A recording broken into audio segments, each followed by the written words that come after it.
May 1945, Fort Leonard Wood, Missouri.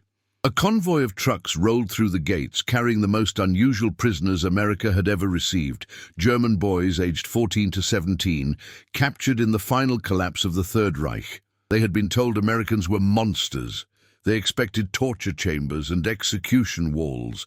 What they found instead would challenge everything they believed about war, humanity, and what it meant to be the enemy. The Missouri sun beat down mercilessly on May 8, 1945, as Captain William Harrison stood at the gates of Fort Leonard Wood's prisoner compound, watching the convoy approach. The war in Europe had officially ended hours earlier, but Harrison felt no celebration as he observed the dusty trucks grinding to a halt. Through the canvas flaps, he glimpsed faces that made his stomach turn. Children staring back with hollow eyes that had witnessed things no child should ever see. "Jesus Christ," muttered Sergeant Robert Martinez beside him, a decorated veteran of Normandy who had seen his share of horrors. "They're just kids." Harrison had been briefed. These weren't ordinary prisoners. They were members of the Hitler Youth who had been conscripted in the desperate final months, handed rifles barely lighter than themselves, and thrown into a meat grinder against advancing Allied forces.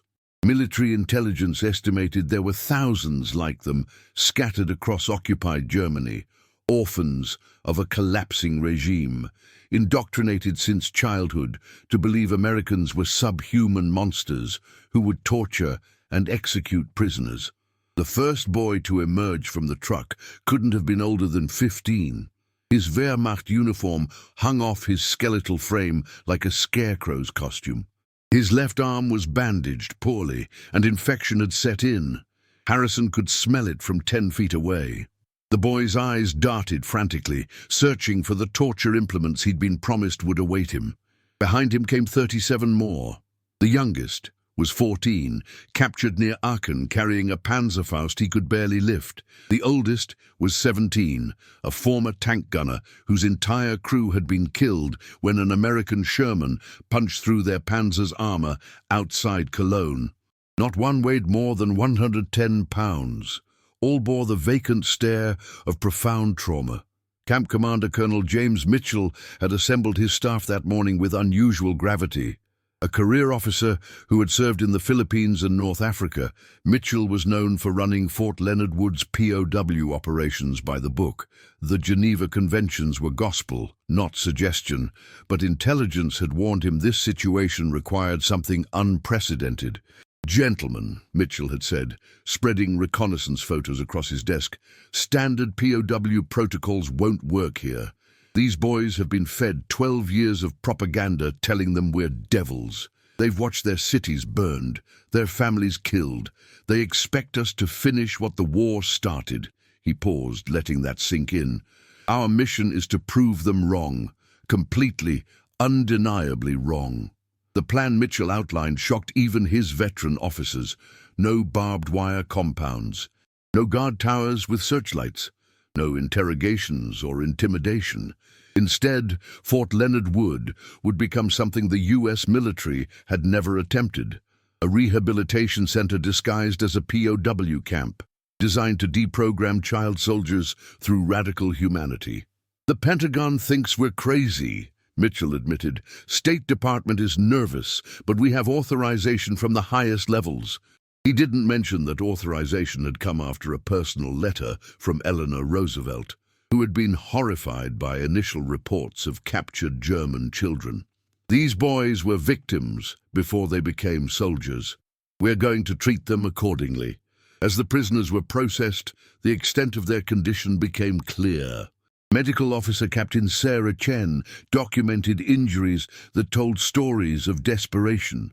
Frostbite from winter fighting without proper boots, malnutrition from months surviving on scraps, untreated wounds that had festered for weeks. More disturbing were the psychological evaluations. Every single boy exhibited symptoms of severe trauma. Several showed signs of having witnessed mass casualties. 2 were nearly catatonic. The youngest, a boy named Klaus Zimmermann from Hamburg, broke down during his medical examination when Chen gently touched his shoulder. Please, he sobbed in broken English, learned from propaganda films. Please, quick, not slow. He was begging for a fast execution. Chen, a second-generation Chinese-American from San Francisco who had faced her own share of prejudice and internment camp horrors inflicted on her extended family, felt something break inside her. "Nobody's going to hurt you," she whispered, knowing he didn't believe her. "You're safe now. I promise you're safe." But promises meant nothing to boys who had watched every promise their world made to them collapse into ash and rubble. They had been promised victory and watched Germany crushed. They had been promised glory and found only horror. They had been promised Americans were evil, and now they waited to see if that final promise at least would prove true.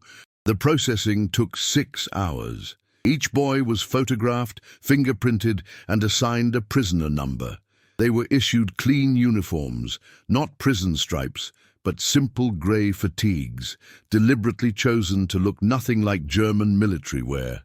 They were given beds with actual mattresses, not bare bunks. The showers had hot water. The latrines were clean and private. Every small mercy was met with suspicion. When dinner was served, roast chicken, mashed potatoes, green beans, fresh bread, and apple pie, several boys refused to eat, convinced it was poisoned. Others wept at the sight of more food than they'd seen in months. One boy vomited from eating too quickly after extended starvation. Harrison watched it all from the mess hall entrance, his throat tight. He had fought across France and into Germany. He had seen Dachau in the first days after liberation, had witnessed firsthand the industrial-scale evil the Nazi regime had perpetrated. Every instinct said these boys were the enemy, products of that evil system. But watching 14-year-old Klaus Zimmermann clutch a dinner roll like it was made of gold while tears streamed down his face, Harrison understood what Colonel Mitchell meant. These weren't enemies. They were casualties. And America's victory would be measured not by how completely it destroyed them, but by whether it could save them from what their own country had done to them.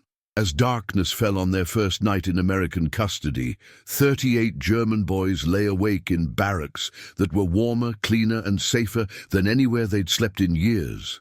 Outside, American guards walked perimeters, not to keep prisoners in, but to keep the world out. Tomorrow, the real work would begin. Tonight, for the first time in longer than most could remember, they would sleep without fear of artillery, without fear of air raids, without fear of being shot for retreating. The war was over. Their war was just beginning. The first baseball bat arrived at Fort Leonard Wood on May 15, 1945, carried in the duffel bag of Private First Class Tommy Chen, Sarah Chen's younger brother, who had just returned from the Pacific Theater. He found his sister in her office, buried in psychological evaluation reports that painted an increasingly disturbing picture. "You look like hell, sis," Tommy said, tossing the bat on her desk. It landed with a heavy thunk that made Sarah jump. "What's this for?" she asked, eyeing the Louisville slugger with confusion.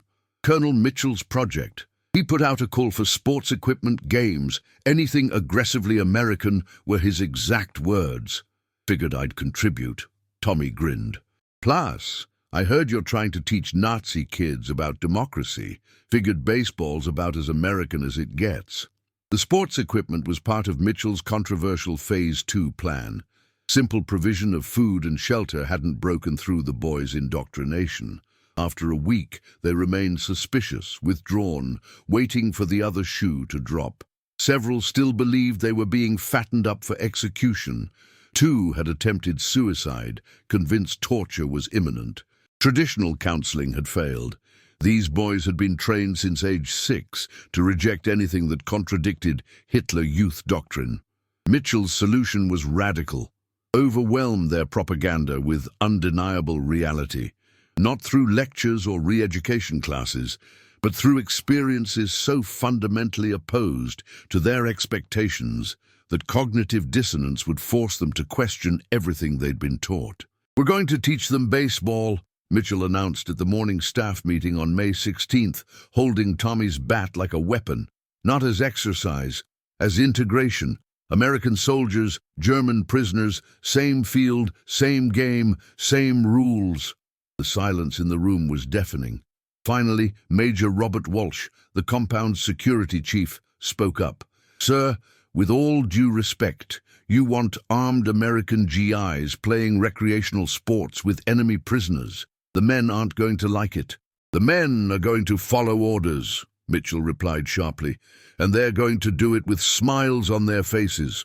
These boys need to see Americans as human beings, not conquerors. They need to experience joy again, normalcy again. They need to remember what it feels like to be children instead of soldiers." Sergeant Martinez volunteered to organize the first game. A former semi-pro player from a Mexican-American neighborhood in Los Angeles, he understood what Mitchell was attempting. Baseball had been his own escape from poverty and prejudice, a place where skill mattered more than skin color. Maybe it could be the same for these damaged kids. The first attempt was a disaster. On May 18th, Martinez assembled a mixed team in the compound's recreation yard. 10 American soldiers, 8 German prisoners. He demonstrated batting, pitching, running bases, explaining rules in simple English, while a German-speaking chaplain translated.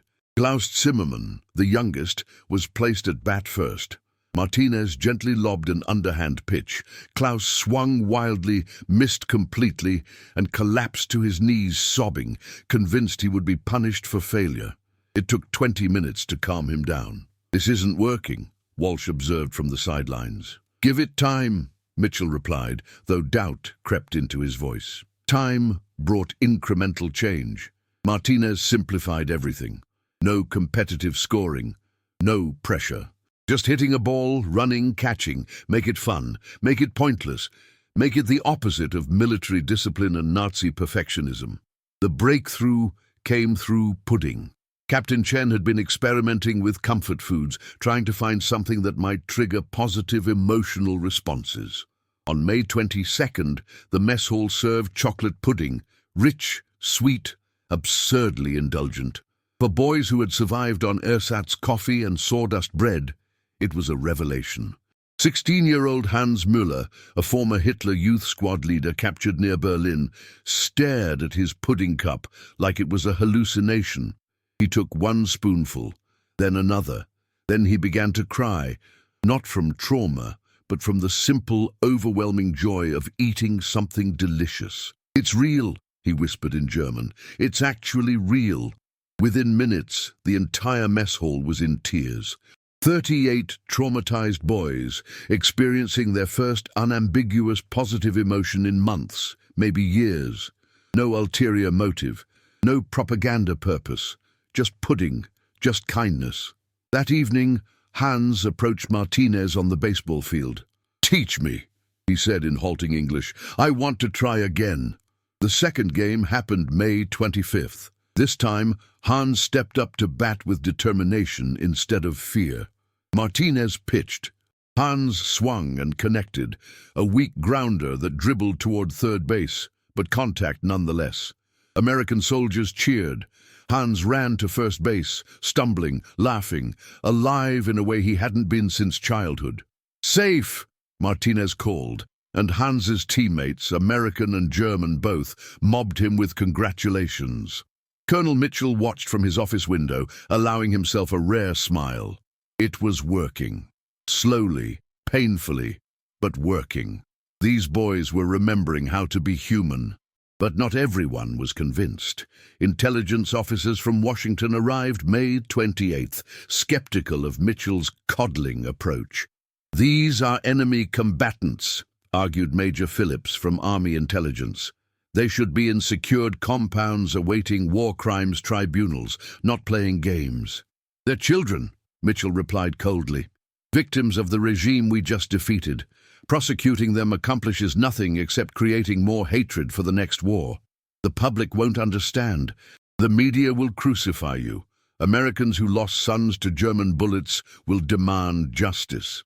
Then I'll explain to them what justice actually looks like." Mitchell stood, meeting Phillips's glare. "Justice is breaking the cycle. Justice is ensuring these boys don't grow up to start World War III. Justice is proving that democracy and humanity are stronger than fascism and cruelty. And if that's not good enough for Washington, they can relieve me. Washington didn't relieve him, but they watched and waited and wondered if Captain America's noble experiment would succeed or become America's most embarrassing failure. By June 1st, baseball games were daily occurrences. Hans had learned to pitch, Klaus could catch.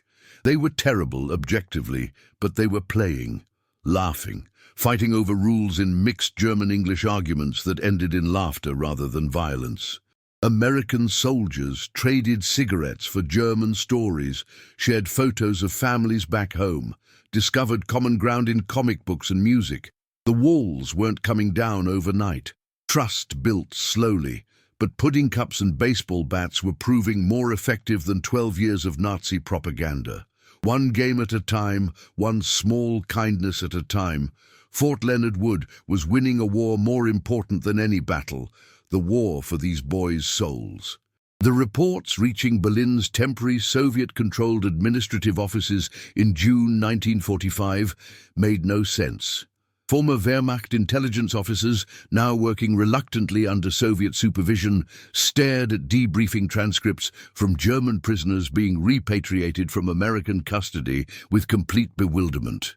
Colonel Ernst Vogel, a career intelligence analyst who had spent the war tracking Allied POW treatment, read the transcripts aloud to his Soviet counterpart with undisguised confusion.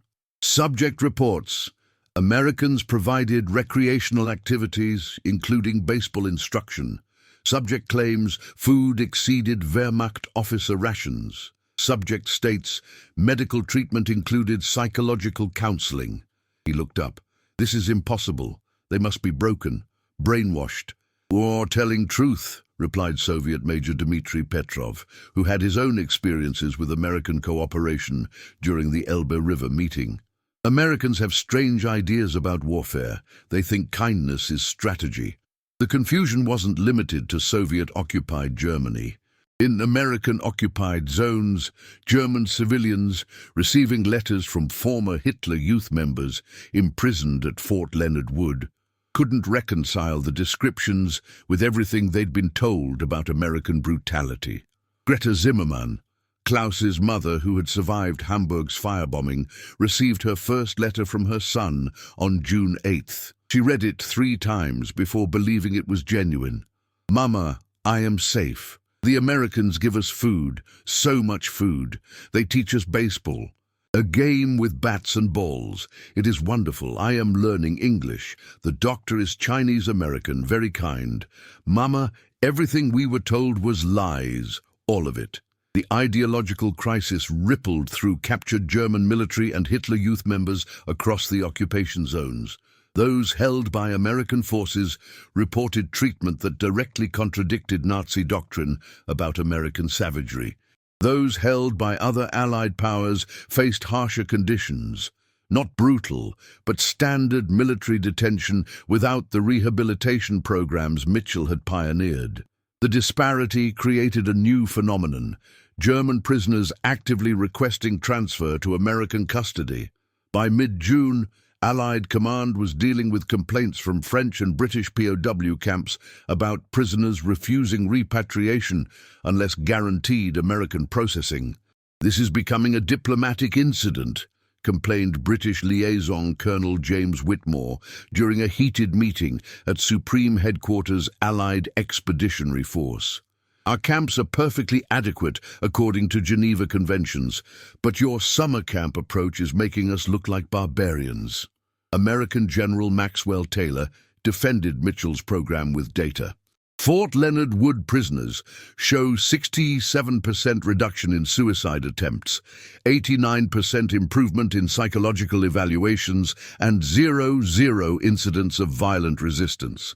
Compare that to standard POW compounds reporting daily disciplinary problems. Colonel Mitchell isn't being soft, he's being smart. But the controversy that truly exposed Nazi doctrinal bankruptcy came from an unexpected source: a Hitler Youth propaganda film discovered in captured archives. Produced in 1944, it depicted Americans as subhuman monsters who tortured prisoners and destroyed German culture. Intelligence officers showed the film to Fort Leonard Wood prisoners on June 15th as part of deprogramming efforts. The boys watched in stunned silence as their younger selves flickered on screen, chanting slogans they now recognized as lies. Hans Müller, who had appeared in Hitler Youth rallies, watched himself at age 14 screaming about American evil. When the film ended, he stood and addressed his fellow prisoners in German, translated by the chaplain. "I believed every word. We all did. We were trained to see Americans as demons. Look around this room. These demons taught me baseball. These demons gave Klaus medicine when infection nearly killed him. These demons served chocolate pudding and asked nothing in return except that we try to be human again." His voice broke. "We fought for lies. Our friends died for lies. Germany destroyed itself for lies. And these Americans, these supposed monsters, are the ones rebuilding what we broke." The speech created a watershed moment. Within the prisoner population, resistance to rehabilitation collapsed. Boys who had clung to fragments of Nazi ideology abandoned them, not because of re-education lectures, but because reality had become undeniable. The cognitive dissonance was too extreme. Either the Americans were the greatest actors in history, or everything the Third Reich had taught them was fundamentally false. They chose truth, and it shattered them. Captain Chen documented the psychological crisis that followed as ideological grief, mourning not just for lost innocence, but for the complete collapse of their worldview. "They have to grieve twice," she wrote in her reports to Army Medical Corps. "Once for their trauma, once for their indoctrination. They're rebuilding their entire understanding of morality from scratch." The process was painful. Several boys regressed into depression, overwhelmed by guilt for actions they now recognized as evil. Others swung to opposite extremes, embracing American culture with cult-like fervor. Klaus Zimmermann declared he would emigrate to America and become a baseball player. Hans Müller announced he would convert to Judaism to atone for Nazi anti-Semitism, despite having no Jewish connections and limited understanding of Judaism itself. "They're overcorrecting," Martinez observed to Mitchell during their daily baseball practice on June 20th. "They need to find a middle ground. German isn't evil. Nazi was evil. They can be proud of Beethoven and Goethe without being ashamed of their nationality." "Give them time," Mitchell replied, watching Klaus attempt a pitch. "They're 14, 16 years old. They're learning to think for themselves for the first time in their lives. There'll be mistakes, but mistakes made freely are better than perfect obedience to evil." The doctrinal collapse at Fort Leonard Wood became a classified case study for Army intelligence. If radical humanity could deprogram child soldiers this effectively, what did it say about post-war occupation strategy, about confronting Soviet communism, about America's role in shaping the post-war world? The answers would influence Marshall Plan economics, occupation policies in Japan and Germany, and Cold War strategy for decades. But in June 1945, those implications were invisible. What mattered was 38 boys who had arrived expecting execution and found instead a nation that believed broken enemies could be repaired, that children conscripted by evil regimes deserved compassion, that baseball bats and pudding were legitimate weapons against fascism. And somewhere in the ruins of Berlin, former intelligence officers read reports about American POW camps and felt the first stirrings of the same confusion their propaganda had spent 12 years trying to prevent. What if we were wrong about everything? August 15th, 1945. Victory over Japan was declared and World War II officially ended. At Fort Leonard Wood, the announcement was met with complicated emotions. For American personnel, it meant coming home. For the German prisoners, it meant facing an uncertain future in a homeland that no longer existed as they'd known it. Colonel Mitchell called a General Assembly that evening, American soldiers and German prisoners together in the main hall. "The war is over," he said, translated simultaneously into German. All wars. No more fighting. Now comes the harder part, building peace. The Fort Leonard Wood program had exceeded every expectation. Of the original 38 prisoners, 0 had attempted suicide in the past month. Psychological evaluations showed dramatic improvement. English language skills had progressed rapidly. Most significantly, ideological deprogramming had been so successful that repatriation officers worried the boys might face hostility in Soviet-occupied Germany for being too Americanized. The numbers told part of the story. By war's end, Fort Leonard Wood held 127 German youth prisoners. Word had spread through POW networks about the American baseball camp, and transfers had been requested from across the European theater. The program's success had inspired similar initiatives at 3 other camps. Army Medical Corps documented success rates that defied conventional POW management. 94% psychological stability, 87% expressing positive views toward democratic governance, 73% requesting extended American custody rather than immediate repatriation. But statistics couldn't capture what had really changed. Klaus Zimmermann, the terrified 14-year-old who had begged for quick execution in May, stood at home plate in August, coaching younger prisoners on batting technique in fluent English.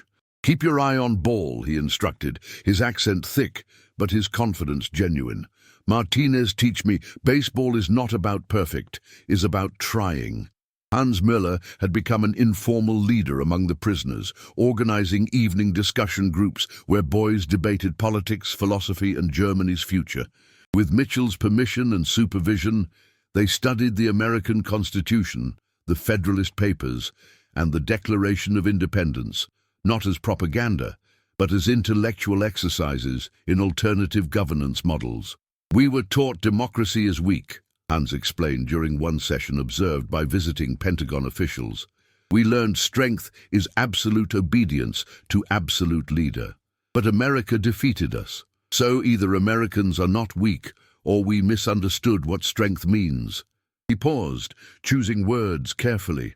"I think we misunderstood everything." The visiting officials, initially skeptical of Mitchell's radical coddling, left impressed. "This is winning the peace," wrote General Lucius Clay, who would later oversee the Berlin airlift in his official report. "Every boy rehabilitated here is one less recruit for whatever extremism rises next.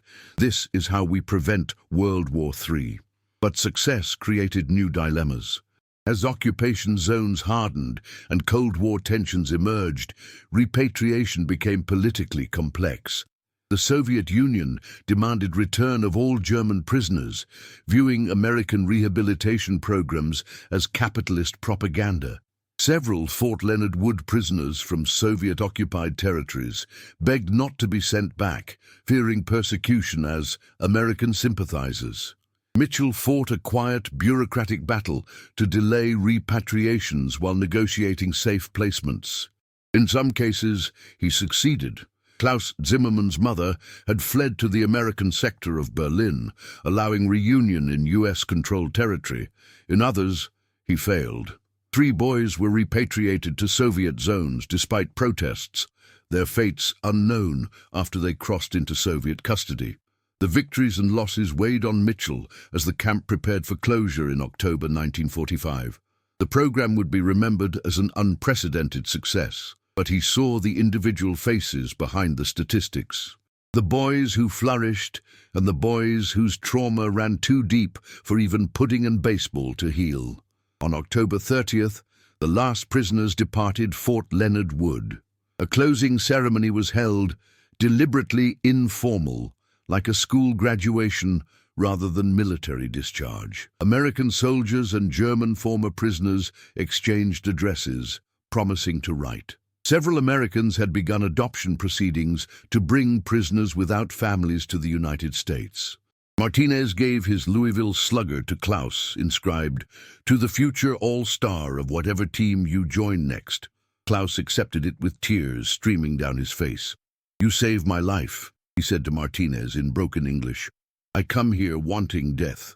You give me baseball instead. You give me future. You saved your own life, kid, Martinez replied, voice rough with emotion. We just showed you it was worth saving. The program's legacy extended far beyond Fort Leonard Wood's gates. Psychological rehabilitation techniques developed there influenced veterans' care, juvenile justice reform, and international POW treatment standards. The Geneva Conventions were updated in 1949 to include provisions inspired by Mitchell's approach. His methods became case studies at West Point and the Army War College. But perhaps the most significant impact was measured decades later, when historians analyzed post-war Germany's democratization. Former Fort Leonard Wood prisoners became teachers, businessmen, politicians, a disproportionate number entering public service with passionate commitment to democratic values and international cooperation. Klaus Zimmermann returned to the United States in 1952 as a legal immigrant, opened a restaurant in Missouri, and coached Little League Baseball until his death in 2003. His obituary noted, he kept Martinez's bat mounted over his bar, inscribed with one addition Klaus had added himself, proof that enemies can become brothers. Hans Meller became a prominent educator in West Germany, developing curricula focused on critical thinking and resistance to propaganda. He testified at Nuremberg trials, providing insight into Hitler Youth indoctrination techniques. He dedicated his career to ensuring no future generation would be as vulnerable to manipulation as his had been. His memoir, From Baseball Bats to Textbooks, How America Taught Me Democracy, became required reading in German schools. When Colonel Mitchell retired in 1960, he received letters from across the world, former prisoners expressing gratitude, sharing stories of families raised, careers built, lives lived, because someone had chosen humanity over hatred. He kept them in a box labeled, Why We Won. At his funeral in 1978, 17 former Fort Leonard Wood prisoners attended, traveling from Germany, America, and Canada to honor the man who saw them as worth saving. Klaus Zimmermann, then a successful restaurant owner and grandfather, delivered the eulogy. Colonel Mitchell understood something the Nazi regime never could, that true strength is not domination. It is compassion, not punishment. It is rehabilitation, not hatred. It is hope. He proved that democracy defeats fascism, not just on battlefields, but in human hearts. One baseball game at a time, one pudding cup at a time, one life at a time. Brad, the Fort Leonard Wood experiment demonstrated a truth that would define American soft power for generations. That America's greatest weapon was never its military might, but its radical belief that enemies could be transformed into allies, that hatred could be overcome with kindness, that the best revenge against those who preached American monstrosity was to prove them devastatingly wrong through relentless decency. 38 boys had arrived at Fort Leonard Wood expecting execution. They left having learned that victory is not measured by enemies destroyed, but by enemies transformed, that baseball bats wielded in play are more powerful than rifles wielded in anger, that chocolate pudding, freely given, can topple ideologies that bombs merely scatter, and in their transformation, America discovered the blueprint for winning every war that would follow, not through superior firepower, but through superior humanity. The lesson Fort Leonard Wood taught both captors and captives echoed through the Marshall Plan, the Peace Corps, and every reconstruction effort where America chose rehabilitation over retribution. Because on that Missouri baseball field in the summer of 1945, 38 boys learned what it meant to be treated as human beings rather than enemies, and in learning, taught their captors what it truly meant to win. If this story moved you, hit that subscribe button and join our community exploring the forgotten heroes and untold moments that shaped history. What do you think about America's approach to these young prisoners? Drop your thoughts in the comments below. I read every single one, and your perspectives make this channel better. Share this video with anyone who needs a reminder that humanity can triumph even in war's darkest hours. Next week, we're covering another incredible POWs story you've never heard. Turn on notifications so you don't miss it. Thanks for watching, and remember, history isn't just about battles won, but about hearts changed.